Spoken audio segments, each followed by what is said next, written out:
नमस्ते दोस्तों, मेरा नाम है अंकुर और मैं एक मोटिवेशनल स्पीकर हूँ, एक बिजनेस कोच हूँ और एक डिजिटल मार्केटिंग एक्सपर्ट हूँ। सो आज जो हम बात करने जा रहे हैं वो है ये जो 30,000 लोगों को टाटा ने जो निकाला, टीसीएस ने जो निकाला, भाई उसकी कहानी। TCS has recently fired 30,000 employees.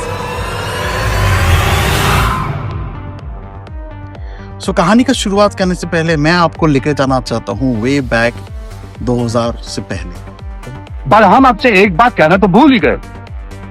जब सिस्टम में 1997 को 97 लिखा जाता था, 1998 को 98 लिखा जाता था, 1999 को 99 लिखा जाता था, तब एक प्रॉब्लम राइज हुआ वर्ल्ड में, वो है Y2K का प्रॉब्लम। Y2K का प्रॉब्लम होता क्या है?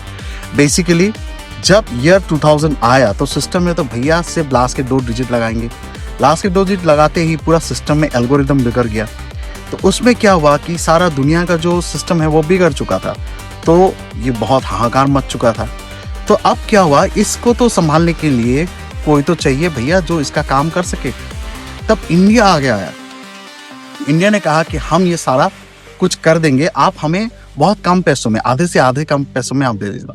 बाहर आप कितना देते हो? 10 लाख 20 लाख जितना आप दे रहे हो, हमारे इंजीनियर्स को उससे भी काम दे देना, 1 लाख 2 लाख, तो हम उसमें ये काम कर देंगे। अब काम जैसे इंडिया के पास है, इंडिया ने आराम से उसको इंटीग्रेट करके 2000 का आराम से बना दिया।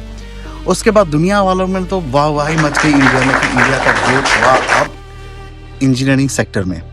जब इंडिया का ग्रोथ हो गया है तो सब लोग कहने लगे कि वाह, इंडिया में तो बहुत पोटेंशियल है, चलो हम सारा बिजनेस इंडिया को ही देते हैं। जब इंडिया को सारा बिजनेसेस आने लगे तब इंजीनियरिंग का ऐसा क्रेज हुआ कि आए दिन कोई भी पेरेंट्स अपने बच्चों को कहता है कि भाई पढ़ ले, इंजीनियर बन जा।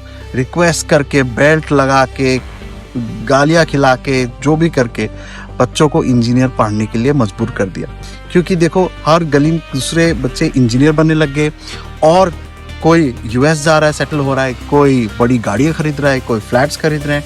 तो भाई ये इंजीनियरिंग का वेव ऐसा आया कि सब इंजीनियर बनने के लिए पागल हो गए। अब जैसे इंजीनियरिंग का ग्रोथ हुआ तो देखा कॉर्पोरेट सेक्टर में भी बहुत ज़्यादा ग्रोथ हुआ, बहुत सारे काम आने लग गए, इंडिया में भी बहुत सारे काम आने लगे और ये जो आउटसोर्सिंग का जो सिलसिला चलने लगा, ये बढ़ने लगा और इंडिया में बहुत सारे काम आने लग गए।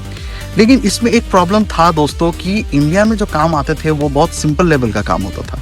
हाई लेवल, हाई कॉम्प्लिकेटेड काम जो होता था वो यूएस और बाकी देश अपने पास ही रखते थे और इंडिया को सिंपल काम ही देने लग गए। इससे ऐसा हुआ कि जो काम लोग कर रहे थे पिछले 10 साल 20 साल से,